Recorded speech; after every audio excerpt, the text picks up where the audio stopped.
It's now my pleasure to introduce our keynote interview, the FA's Kelly Simmons and my colleague Heather McLean.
Fantastic. I get goosebumps watching that. I love it.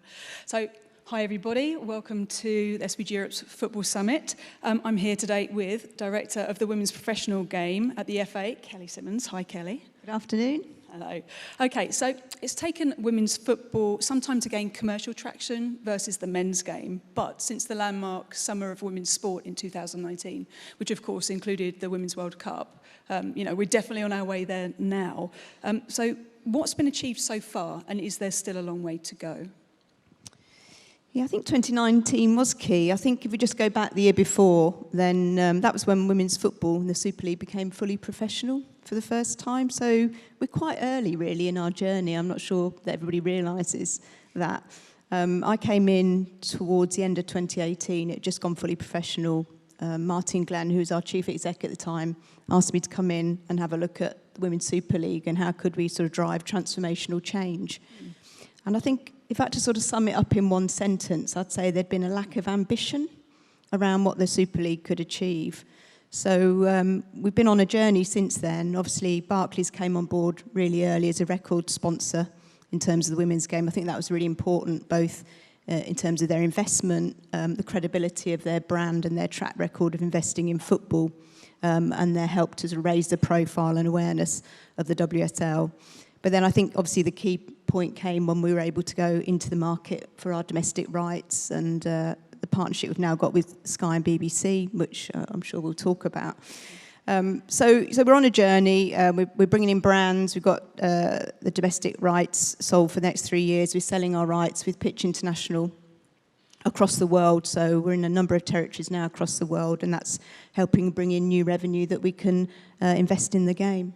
Cool. And talking of rights, how can broadcasters help you push the women's game along faster and further?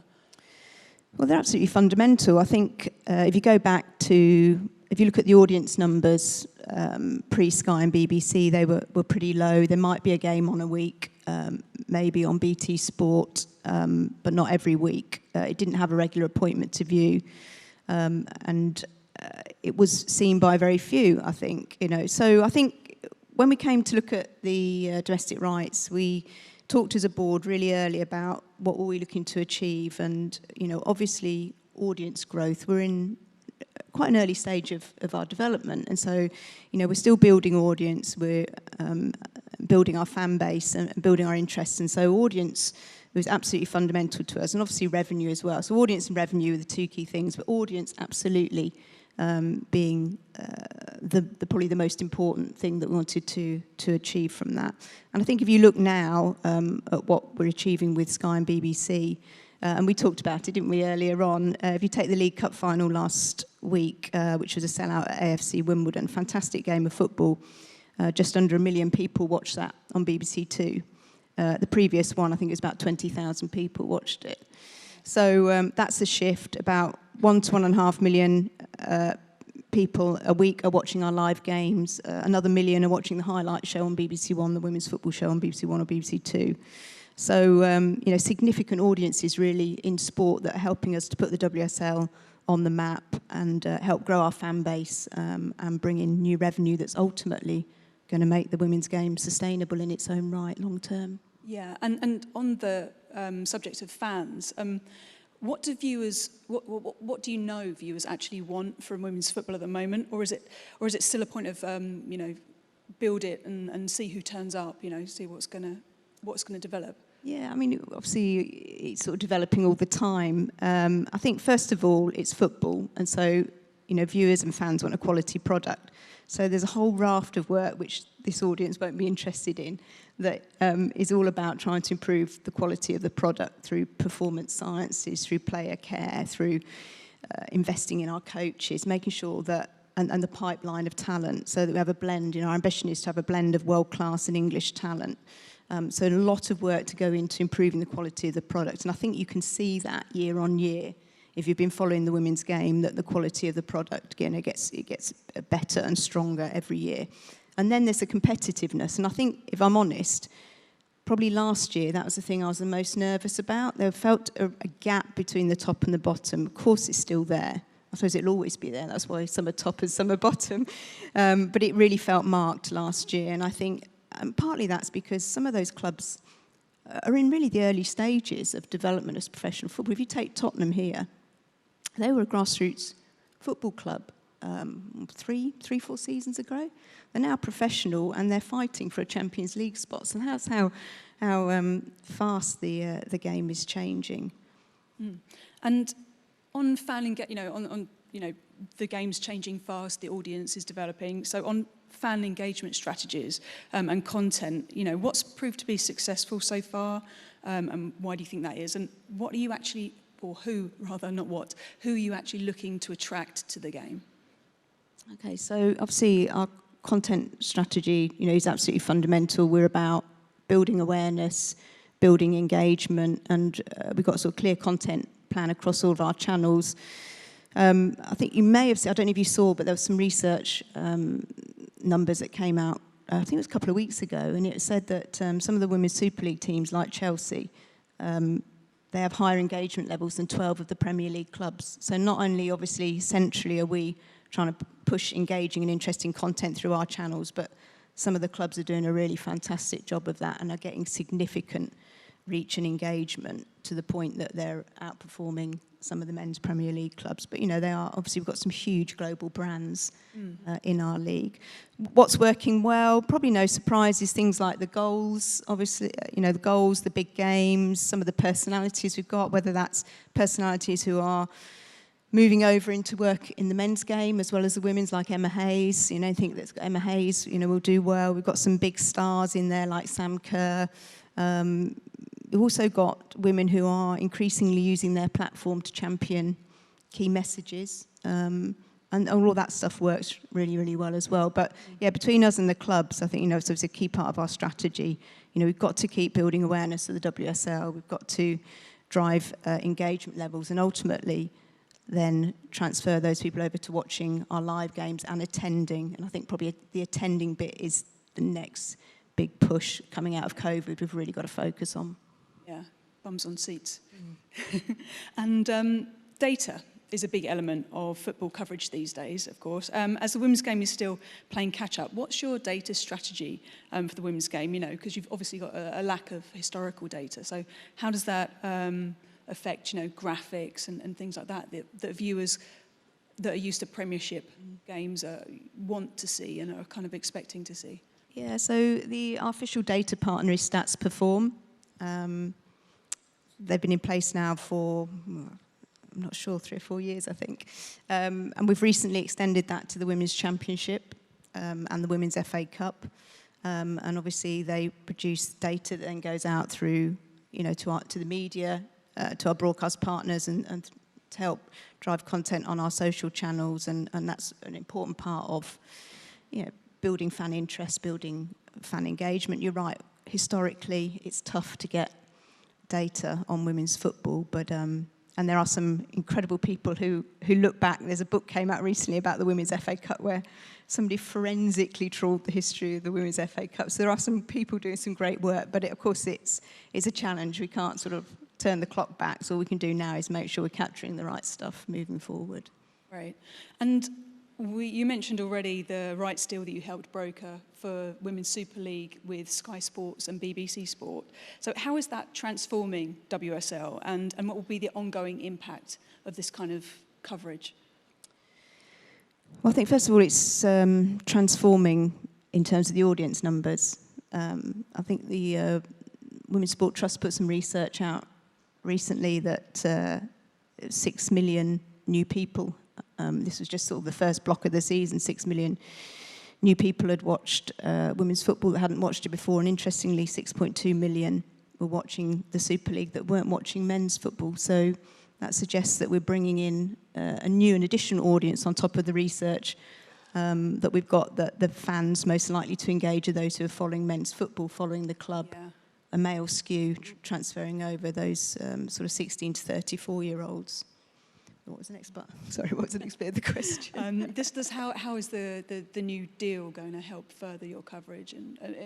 So obviously the fan numbers are significantly huge, but then I think there's the whole production quality, the whole sort of credibility. You know, the number of cameras, the quality of the production, the careers really that our ex-players are now having, providing invaluable insights into the game, the whole professionalism of it, as well as its accessibility and regularity, I think has really helped to transform the game. And I think when Sky produced their first game for us, it was the kick-off game for the Women's Super League this season. It was Friday night under the lights, and it was Manchester United and Reading. And it was one of those moments where I felt quite emotional. You know, I'd had a long ambition, but I think the day I came in, I'm sure Sky won't say me saying this, they tapped me up and went, "When can we get hold of the WSL rights?" I was like, "No, you can't bid yet," and it'll be a bidding. But it was, you know, ambition to see, you know, I'd walk down the street before the kick-off to the season, there's a massive billboard with promoting the WSL, and you know, it comes to the kick-off to the season, and there it is in Sky, and they promised to give it the full Sky treatment, and they really did. And I looked on Twitter, and there was just people who'd waited a lifetime to see this in the women's game. It was really quite emotional, and so it's not just, you know, it's about the audiences, of course it is. It's about the revenue that's helping us to invest in the women's game that it's never had before. But there's something about it, sort of the whole credibility and quality. It just feels transformational. Yeah, because Sky's, when I've spoken to Sky Sports about WSL coverage, their big thing is about normalising the game with slots and production values. So, you know, that must really help increase the fan engagement possibilities as well. Yeah, absolutely. It does feel it's normalised. You know, Sky Sports News is on. It's women's football's constantly on there.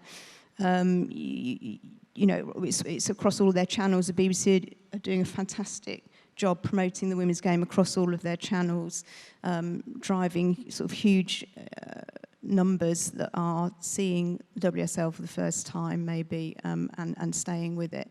So yeah, it's an overused word, mainly by me. It's my favourite word in interviews, but it did feel like a game-changing moment. It really did, and I think, you know, it's there for everybody to see how much they're helping to transform the women's game in this country. And on to OTT broadcasting. So we're into the third season of FA Player, your OTT product.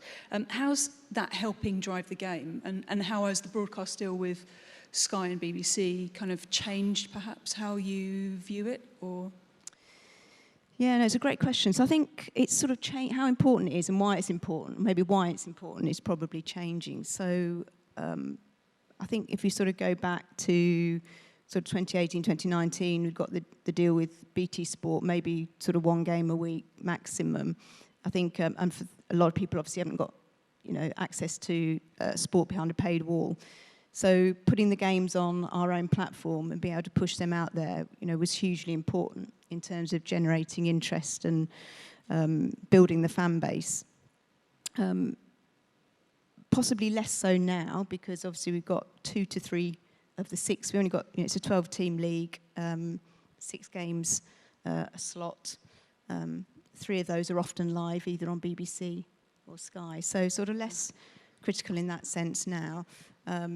But obviously when the game then went behind closed doors for a while because of COVID, it was absolutely fundamental to get all of our WSL games out there because it's the only way fans could follow and watch their team. So then it became really important for different reasons. And I think now, with having 3 games out of the 6 on TV, it's of course it's important for the other 3 matches, fans of the other 3 matches, to be able to access and see their game. But it's also really important for us to drive promotion of the championship. So we'll have a live game in the championship. We have a highlights show for the championship as well. And that's really important because we're really conscious that we don't want to end up with a closed league by default. It's really important as part of our strategy that we invest in and develop the championship so that those clubs who win on the pitch are able to come up. So helping raise their profile, build their fan base, grow their revenue is really important. So it's playing a key role, I think, around that, as well as the fact that it's got sort of highlight stuff on there, short form content, engaging content. And I think it'd be interesting to see how that sort of develops really alongside our broadcasts. And then just, obviously, the other thing is that it can go out. There's not many women's professional leagues in the world, and we're sort of regarded as one of the top ones, probably alongside the NWSL in America. And of course, that is then able to go out right across the world, unless it's geo-blocked, as we're selling rights with Pitch International across the world. Yeah, so it's FA Players Development is kind of a ongoing process at the moment, along with the game, kind of. Yeah, very much so. Great, okay. And then finally, what opportunities will the UEFA Women's Euro 2022 bring to the game, for the UK, but also throughout Europe this summer? How will it build on what you've achieved so far? Yeah, I was talking about this actually to some of the brands who are partners in the Euros yesterday, and I was saying to them, you probably can't imagine how massive this is going to be. This is going to be absolutely huge. If you go back to 2019 and the Women's World Cup, 25 million people were watching the Lionesses in this country play in France. And by the time England got to the semi-final, 11 million people watched that semi-final. It was only pipped by the Rugby World Cup final and some comedy on Christmas Day, I think it was. I can't remember who it was. It was not the third most watched TV programme that year, not sport generally. It was huge. And I think if you now think, okay, well, the game's moved on 3 more years in terms of its development and its interest, it's on home soil, it's not really going up against anything. It has got its own spot in the sunshine. We've got a great England team. We've got really exciting young talent coming through. We've got arguably one of the best managers in the world in Serena. I feel like I'm setting her up now. She's going to kill me when I see her next week. We've got a great chance. We've just come off the back of the Arnold Clark Cup. It's hugely competitive. A lot of the best teams, if you take out the US, most of the best teams in the world are in Europe. It's going to be really, really tough. But that means brilliant matches, really, really high quality. It's going to be huge, and it gives us the chance to showcase the very, very best of women's football and bring in, as well as inspire girls to play, which is a big part of our strategy. It's going to help build our fan base. So it's a massive moment for the women's game in this country. Fantastic. Okay, thank you very much, Kelly. I think we have a few moments for questions from the audience. If anyone would like to ask Kelly something, hands up. Could get off Quiet. free. Oh, there's one. There's one. Oh, Roberta. Joe, could you? Thank you.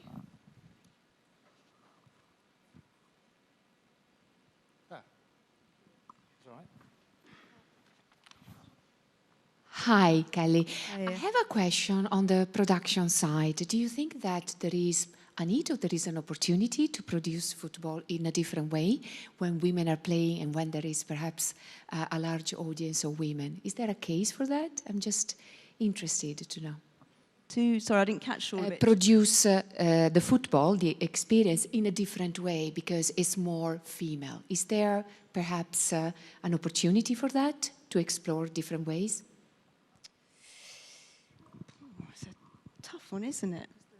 Sorry, didn't mean to be tough. Yeah, when you say produce it, do you mean in terms of... Just the way the online, content is on packaged TV? and delivered, because we are used to maybe Sky, BBC, ITV producing male sport in a certain way, but perhaps with a bigger female audience, perhaps different interest, with all this movement about diversity. Do you think that there could be an opportunity to perhaps present content in a different way, on the pitch or outside the pitch, in terms of fan engagement? Yeah, no, it's a great question, and I think that we should be really open-minded about innovating and not just necessarily copying the men's game, whether that's the calendar, which is at risk of following the men's and filling up and killing the players off, or whether it's how we market it, how we produce it. And I think, I suppose if I'm honest, the first strategy has been absolutely improve and build the quality of the product, and then it's been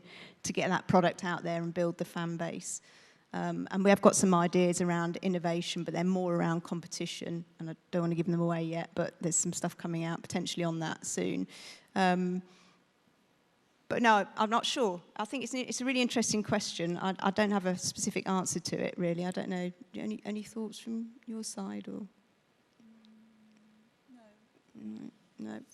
So I've not really answered that one, have I? Any other questions? I think, so just on that one, I just think what we do know that's different about the women's game is we call them internally sort of the treasures that we want to protect, which is about the values of the game and the conduct and the behaviour of the players and the accessibility of the players That's a big to their theme. fans.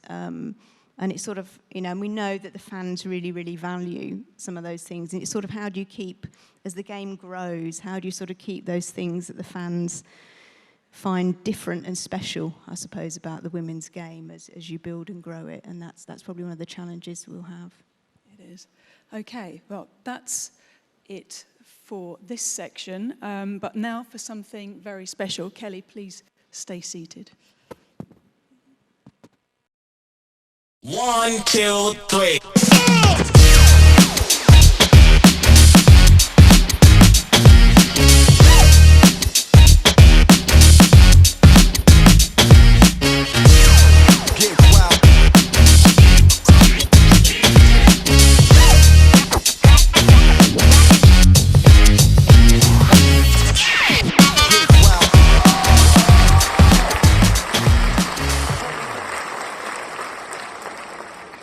The SVG Europe Women Achievement Award is given to an individual who has achieved outstanding things in sports broadcasting and positively impacted women in sports television over the last 12 months.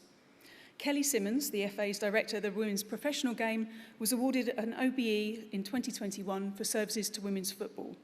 Her own career is going brilliantly, and she's helping to push the women's game professionally as well as through exciting new broadcast deals. Kelly, who recently celebrated 30 years with the FA, has overseen significant change within the women's professional game since taking on her current role in 2018, including the professionalisation of the FA Women's Super League and a new broadcast deal with Sky Sports and BBC Sport. Women's football in England has never been in a stronger position, and working alongside the FA's Director of the Women's Game, Baroness Sue Campbell, Kelly has helped develop one of the leading league competitions in world football, as well as attracting new audiences, media coverage, and commercial partners. For that reason, the Advisory Board of SVG Europe Women is very pleased to finally be able to present Kelly Simmons with the SVG Europe Women Achievement Award 2021.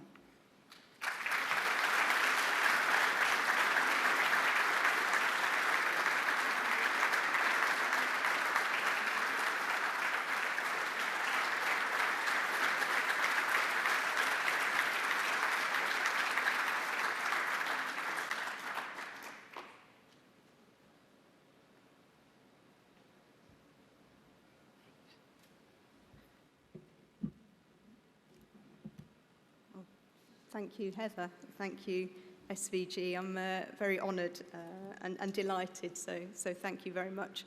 I must start very quickly by saying it was very much a team effort. Our chair, Dawn Airy, who is currently acting chair of Channel 4, is absolutely brilliant chair for us, and her contacts were invaluable. as was Catherine Swarbrick, our commercial director, who's sadly gone on to Adidas, but did a fantastic job. And we also used Women's Sports Group, David Cogan and Heather Rabat. So it really was a team effort to unlock the BBC and Sky doors and get the WSL on the map. I just want to thank BBC and Sky, really, because they believed in our vision for the Women's Super League and our ambition that we want to develop the best women's football league in this world. And, importantly for us, that's about then inspiring girls and women to play. It's about truly delivering football for all, and it's about sending a really powerful message about girls and women in society. So thanks to everybody who's supporting the journey. It doesn't stop here. There's massive growth and potential, and we'll keep working to make sure that we maximise that. Thanks very much.